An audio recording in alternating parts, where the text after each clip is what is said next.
नमस्कार दोस्तों, मैं दीपक चंद्रा आईएएस में आप लोगों का स्वागत करता हूं। कैसे हैं आप लोग? उम्मीद करते हैं अच्छे होंगे। आज हम लोग दिसंबर महीने का करंट अफेयर्स स्टार्ट करेंगे। आज इसकी पहली क्लास है। आप लोग नोट्स बनाते हुए उसका अच्छे से अध्ययन कीजिए। सभी एग्जामों के लिए क्या है, ये इम्पॉर्टेंट है। और वैसे भी आप लोग जानते हैं करंट अफेयर्स का रोल कितना इंपॉर्टेंट होता है, तो इसलिए इसको देखा कीजिए और नोट्स बनाकर इसका रिविजन किया कीजिए। चलिए दोस्तों, हम लोग स्टार्ट करते हैं। आज का पहला पॉइंट है, ट्विटर का नाम सुना होगा आप लोगों ने। ट्विटर का नया सीईओ नियुक्त किया गया है दिसंबर 2021 में दोस्तों। उनका नाम है पराग अग्रवाल। क्या नाम है दोस्तों? पराग अग्रवाल। ट्विटर के नए सीईओ ये नियुक्त किए गए हैं, उनका नाम है पराग अग्रवाल। ये भारतीय मूल के हैं, ठीक है। इनको 10 लाख वार्षिक डॉलर की सैलरी पर नियुक्त किया गया है। वार्षिक डॉलर लगभग 7.5 करोड़ रुपए आएंगे। 10 लाख वार्षिक डॉलर की सैलरी पे इनको नियुक्त किया गया है पराग अग्रवाल को। ट्विटर की स्थापना कब हुई थी? तो 21 मार्च 2006 को हुई थी। इसका हेडक्वार्टर कहाँ पे है दोस्तों? तो सैन फ्रांसिस्को में है। कहाँ पे है? सैन फ्रांसिस्को में। ये कहाँ पड़ता है? तो अमेरिका में पड़ता है दोस्तों। कहाँ पड़ता है? अमेरिका में पड़ता है।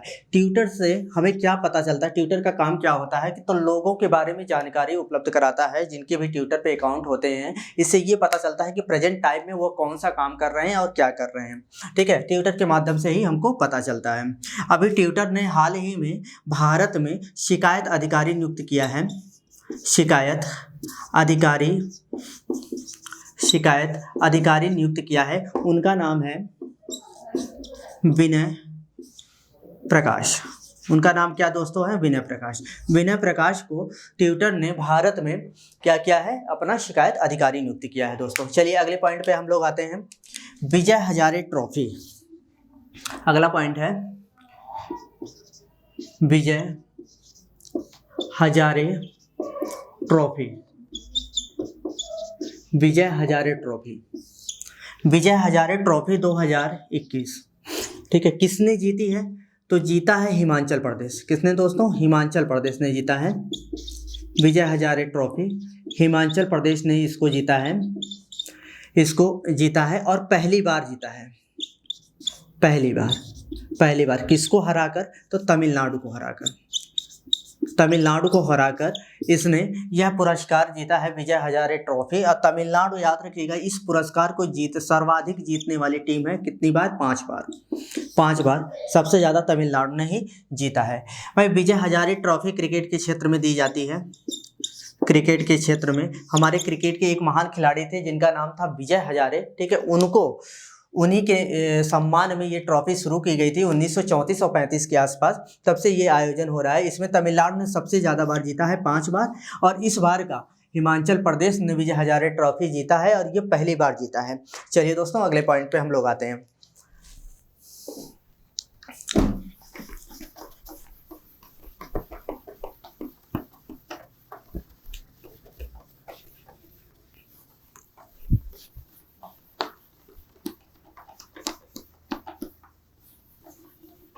अगले पॉइंट पे आते हैं दोस्तों।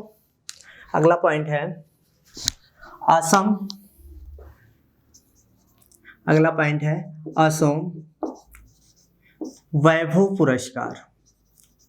असम वैभव पुरस्कार 2021 असम वैभव पुरस्कार किसने जीता है? तो टाटा इंडस्ट्री के संस्थापक, टाटा इंडस्ट्री के चेयरमैन रतन टाटा के द्वारा जीता गया है। रतन टाटा ने जीता गया है। यह पुरस्कार असम सरकार के द्वारा दिया जाता है दोस्तों। किसके द्वारा? असम सरकार के द्वारा। असम सरकार के द्वारा यह पुरस्कार दिया जाता है। रतन टाटा ने वहाँ पे असम में कैंसर पीड़ितों की मदद के लिए काफ़ी काम किया था। इस वजह से रतन टाटा को असम की सरकार ने असम वैभव पुरस्कार 2021 से सम्मानित किया है दोस्तों। चलिए दोस्तों अगले पॉइंट पे हम लोग देखते हैं। मिस यूनिवर्स प्रतियोगिता हुई थी, इम्पॉर्टेंट है ये। मिस यूनिवर्स प्रतियोगिता, मिस यूनिवर्स प्रतियोगिता 2021 कहाँ पे इसका आयोजन हुआ है? तो इजराइल के इलियट में, इजराइल के एक इलियट नामक शहर है, इलियट में इसका आयोजन हुआ है। इजराइल के इलियट में इसका आयोजन किया गया है 2021 का मिस यूनिवर्स प्रतियोगिता। ये चर्चा में इसलिए है कि क्योंकि 21 साल के बाद कोई भारतीय इसको जीता है। उस भारतीय का नाम है हरनाज संधू। क्या नाम है दोस्तों? हरनाज संधू। ये कहाँ की रहने वाली हैं? तो चंडीगढ़, ठीक है, चंडीगढ़ की ये रहने वाली हैं और 21 साल के बाद ऐसा मिस यूनिवर्स प्रतियोगिता का खिताब जीतने वाली ये तीसरी भारतीय हैं दोस्तों, तीसरी भारतीय हैं, तीसरी भारतीय हैं। इसके पहले दो लोगों ने, कौन कौन लोगों ने जीता है? तो 1994 में सुष्मिता सेन ने जीता है दोस्तों, सुष्मिता सेन ने जीता है। और 2000 में लारा दत्ता ने इसको जीता है, लारा दत्ता ने इसको जीता है। तो हरनाज संधू मिस यूनिवर्स खिताब जीतने वाली तीसरी भारतीय हैं। ये चंडीगढ़ की रहने वाली हैं। 2021 का ये पुरस्कार जीता। ये पुरस्कार कहाँ आयोजित हुआ था? तो याद रखिएगा, इजराइल में, ठीक है, इजराइल के इलियट में, ठीक है, इसका आयोजन किया गया था दोस्तों। चलिए अगले पॉइंट पे हम लोग आते हैं, विनिर्माण क्षेत्र। अगला पॉइंट है दोस्तों,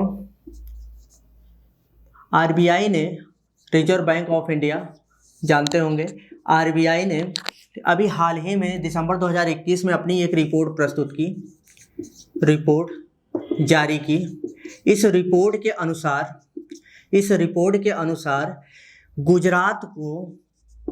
गुजरात को विनिर्माण क्षेत्र में पहला स्थान दिया गया। विनिर्माण क्षेत्र में, मैन्युफैक्चरिंग सेक्टर जिसको बोलते हैं दोस्तों, विनिर्माण क्षेत्र में गुजरात को पहला स्थान प्रदान किया गया है। इसके पहले कौन सा राज्य था? तो महाराष्ट्र नंबर 1 पे था। महाराष्ट्र को इसने पीछे छोड़ दिया गुजरात ने, और विनिर्माण क्षेत्र में पहला स्थान हासिल किया है आरबीआई के अनुसार। चलिए दोस्तों अगले पॉइंट पे आते हैं हम लोग।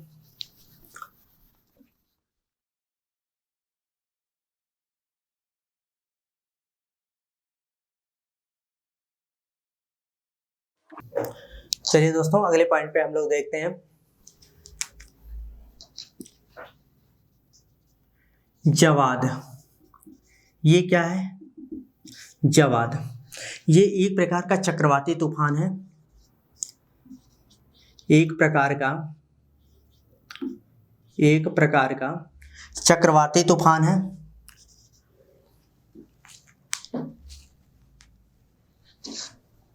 रुक जाइए दोस्तों,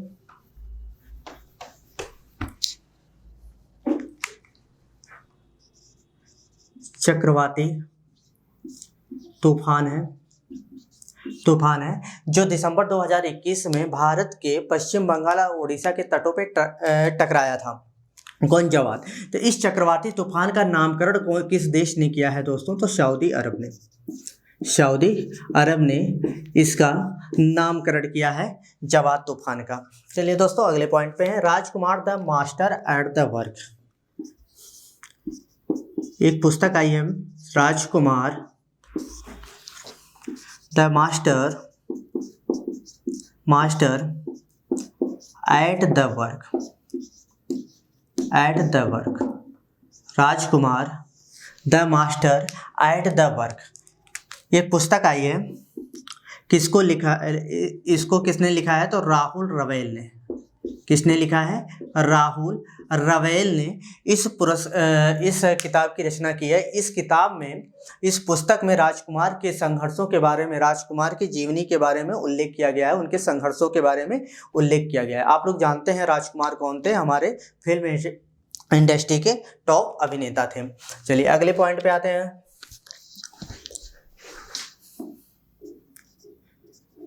रामनाथ कोविंद।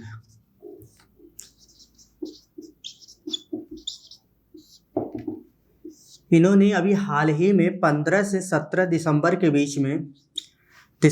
बीच में बांग्लादेश की यात्रा की। बीच में बांग्लादेश की यात्रा की। क्योंकि 16 दिसंबर को बांग्लादेश अपनी स्थापना दिवस मनाता है? 16 दिसंबर को बांग्लादेश अपना स्थापना दिवस मनाता है। तो इसमें मुख्य अतिथि के तौर पे इनको नामित किया गया था, रामनाथ कोविंद को निमंत्रण दिया गया था, इस वजह से वो बांग्लादेश की यात्रा पे गए थे 15 से 17 दिसंबर के बीच में। ठीक है, ये बांग्लादेश की यात्रा किए थे।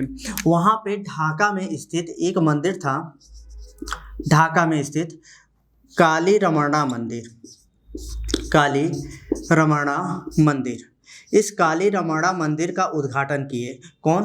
रामनाथ कोविंद। इस पॉइंट को याद रखिएगा, ये बहुत ही ज़्यादा इंपॉर्टेंट है। काली रमणा मंदिर कहाँ स्थित है? ढाका में स्थित है। इसका उद्घाटन किसने किया? तो भारतीय राष्ट्रपति रामनाथ कोविंद ने किया। ठीक, ये मंदिर जो था 1971 की जो लड़ाई थी, 1971 की जो लड़ाई थी, उस लड़ाई में ये मंदिर क्षतिग्रस्त हो गया था। तो उसके बाद बांग्लादेश की सरकार के द्वारा इस मंदिर का निर्माण किया गया और उद्घाटन में रामनाथ कोविंद को बुलाया गया। चलिए दोस्तों, अगले पॉइंट पे आते हैं हम लोग। अगला पॉइंट है शीतकालीन सत्र। संसद का शीतकालीन सत्र आयोजित किया गया था दिसंबर 2021 में। शीतकालीन सत्र, इसमें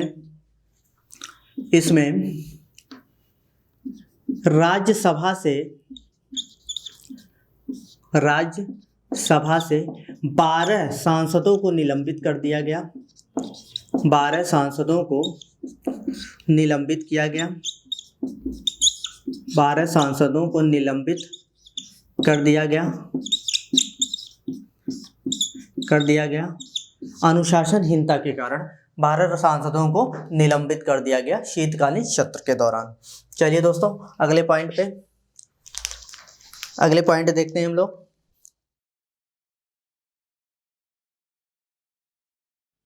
अगला पॉइंट है दोस्तों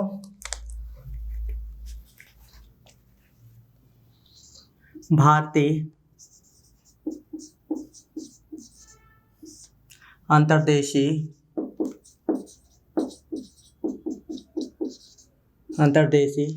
जलमार्ग प्राधिकरण। भारतीय अंतर्देशीय जलमार्ग प्राधिकरण। इसकी स्थापना कब हुई थी? तो 1986 में हुई थी। इसका हेडक्वार्टर कहाँ पे स्थित है दोस्तों? तो नोएडा में। कहाँ पे स्थित है? नोएडा में। इसके अभी हाल ही में अध्यक्ष बनाए गए हैं, नए अध्यक्ष बने हैं संजीव। नए इसके अध्यक्ष बने हैं दोस्तों संजीव। इसके नए अध्यक्ष बने हैं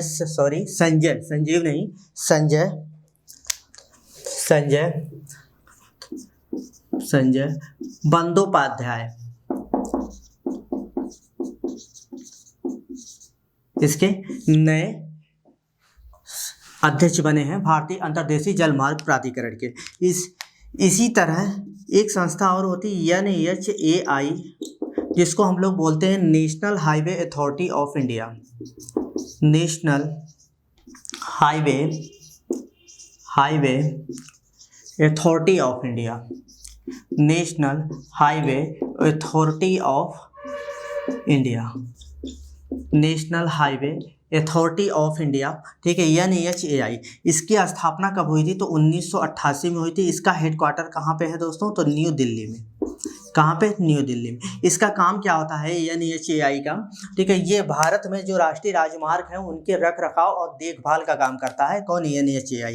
तो इसकी भी अभी नए अध्यक्ष बने हैं, नए निदेशक बनी हैं। उनका नाम है अलका उपाध्याय। क्या नाम है दोस्तों? अलका उपाध्याय। ठीक है, वैसे ही जो भारतीय अंतर्देशीय जलमार्ग प्राधिकरण है, ये क्या करता है? जो नदियों में जो राष्ट्रीय राजमार्ग बनाए गए हैं भारत सरकार के द्वारा, उनकी देखभाल और रख रखाव का काम करता है। तो इनके हेड बने हैं संजय बंदोपाध्याय और इनकी अलका उपाध्याय। इस बात को आप लोग याद रखिएगा दोस्तों। चलिए अगले पॉइंट पे आते हैं हम लोग। बैलन डी और पुरस्कार।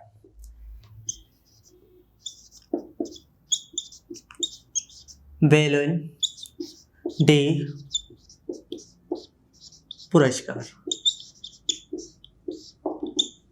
पुरस्कार 2021। ये पुरस्कार किस क्षेत्र में दिया जाता है? तो फुटबॉल के क्षेत्र में दिया जाता है दोस्तों। किस क्षेत्र में? फुटबॉल के क्षेत्र में ये पुरस्कार दिया जाता है। ठीक है, एक साल के अंदर जो खिलाड़ी सर्वोच्च प्रदर्शन करता है उनको बैलन डी'ओर का पुरस्कार दिया जाता है। बैलन डी'ओर का पुरस्कार दिया जाता है। चलिए, किसको मिला है? तो ये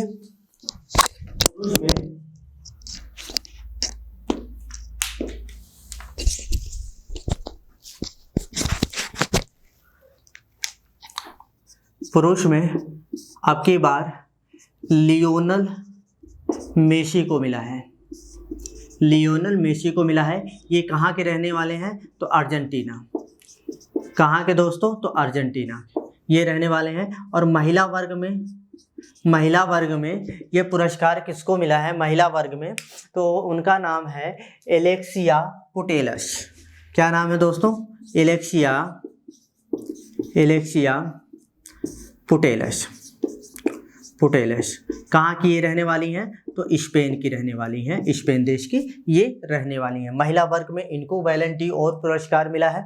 डी'ओर पुरस्कार है ये दिया गया है। और पुरुषों में, ठीक है, लियोनल मेसी को दिया गया है जो अर्जेंटीना के रहने वाले हैं। ये पुरस्कार फुटबॉल के क्षेत्र में दिया जाता है जो एक साल में सर्वश्रेष्ठ प्रदर्शन करता है दोस्तों। चलिए अगले पॉइंट पे आते हैं। एक्वेरियन संयुक्त सैन्य अभ्यास।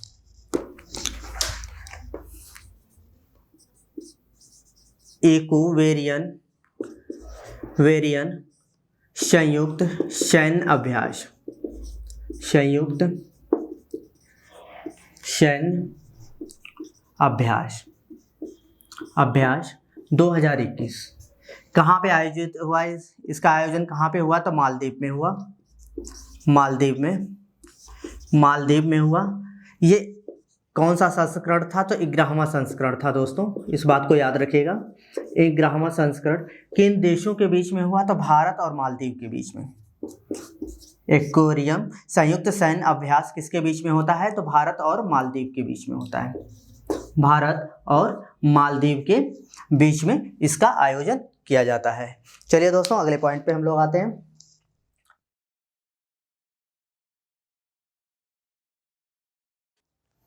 अगले पॉइंट पे आते हैं दोस्तों। यूनिसेफ यूएनओ की एक संस्था है। इसका फुल फॉर्म होता है दोस्तों United nation child fund. United nation child fund, संयुक्त राष्ट्र, हिंदी में इसको बोलेंगे हम लोग संयुक्त राष्ट्र बाल कोष। संयुक्त राष्ट्र बाल कोष। इसकी स्थापना कब हुई थी? तो दिसंबर 1946 में हुई थी। इसका हेडक्वार्टर कहाँ पे स्थित है? तो न्यूयॉर्क कहाँ पड़ता है दोस्तों? तो अमेरिका में, यूएसए में, अमेरिका में न्यूयॉर्क में पड़ता है यूनिसेफ। ये क्या करता है? बाल अधिकारों के लिए लड़ने वाला एक संगठन है जो यूएनओ के द्वारा संचालित होता है। इसमें 192 सदस्य देश हैं। 192 सदस्य देश हैं। इसके अभी हाल ही में नई अध्यक्ष बनाई गई हैं। उनका नाम है, जो इसकी हाल ही में नई अध्यक्ष बनाई गई हैं, कैथरीन रसेल। क्या नाम है? कैथरीन रसेल को अभी इसका नया अध्यक्ष बनाया गया है। ये अमेरिका की रहने वाली हैं। इस बात को आप लोग याद रखिएगा। चलिए अगले पॉइंट पे आते हैं हम लोग।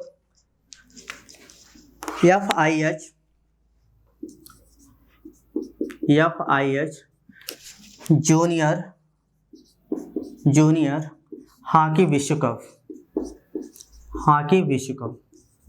FIH जूनियर हॉकी विश्व कप, इसका आयोजन कहाँ पे किया गया है? तो अभी हाल ही में भुवनेश्वर में किया गया है। भुवनेश्वर कहाँ पड़ता है? तो दोस्तों उड़ीसा में पड़ता है। भुवनेश्वर में एक स्टेडियम स्थित है जिसका नाम है कलिंग स्टेडियम में इसका आयोजन किया गया है FIH के द्वारा जूनियर हॉकी विश्व कप का। ठीक है, FIH क्या है? Federation of international hockey. ठीक है, अंतर्राष्ट्रीय हॉकी महासंघ बोलते हैं इसको। अब की बार किसने जीता है इसको? इस पुरस्कार को किसने जीता है? तो अर्जेंटीना ने जीता है दोस्तों। अर्जेंटीना ने जीता है। किसको हराकर? तो जर्मनी को हराकर। ठीक है, किसको हराया है? तो जर्मनी को हराकर ठीक है अर्जेंटीना ने इस पुरस्कार को जीता है, जूनियर हॉकी विश्व कप। याद रखिएगा दोस्तों। चलिए अगले पॉइंट पे आते हैं हम लोग। अगला पॉइंट है फिक्की। इसका फुल फॉर्म होता है दोस्तों federation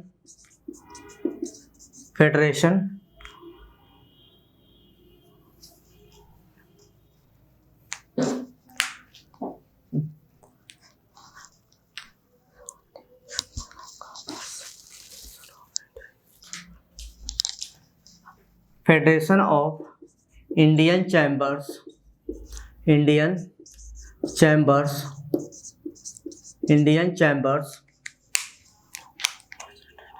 of commerce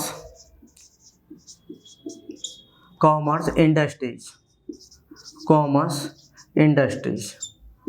federation of Indian chambers of commerce industries FICCI. इसकी स्थापना कब हुई थी?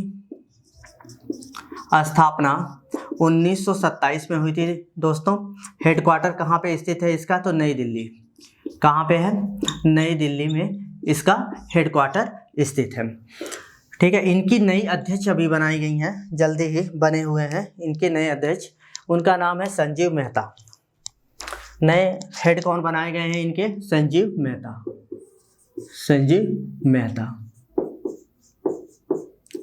मेहता को नया अध्यक्ष बनाया गया है। चलिए दोस्तों अगले पॉइंट पे आते हैं। विक्रम मिश्री का नाम सुना होगा आप लोगों ने। विक्रम मिश्री ये भारत के जो राष्ट्रीय सुरक्षा सलाहकार परिषद है उसके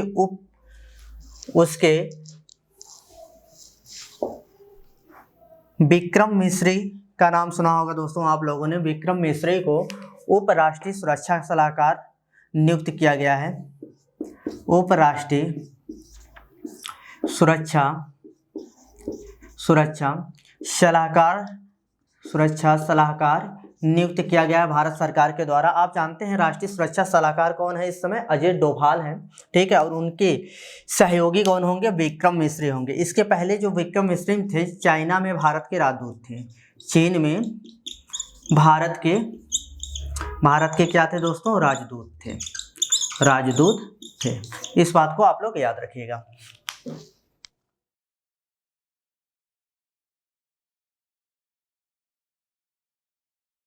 चलिए दोस्तों देखते हैं अगला पॉइंट हम लोग। 5वें एशियाई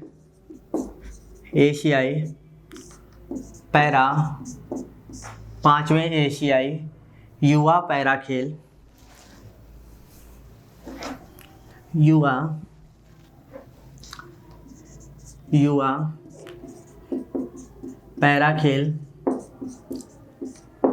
2025 कहाँ इसका आयोजन होगा दोस्तों? तो ताशकंद में होगा। कहाँ पे?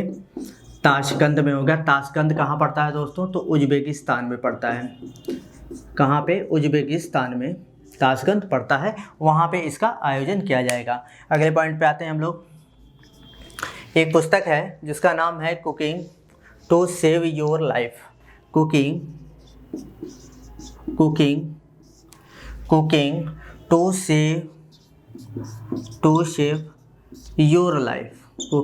Save your life. ये पुस्तक है cooking to save your life. ये पुस्तक है किसने लिखी है दोस्तों? तो अभिजीत बनर्जी ने। किसने? अभिजीत बनर्जी ने इस पुस्तक की रचना की है। चलिए दोस्तों आज के लिए सिर्फ इतना ही रखते हैं, बाकी हम लोग कल देखेंगे दिसंबर महीने की करंट अफेयर्स को। इतना आप लोग अच्छे से इसका रिवीजन कर लीजिए और तैयार कर लीजिएगा। ओके, धन्यवाद।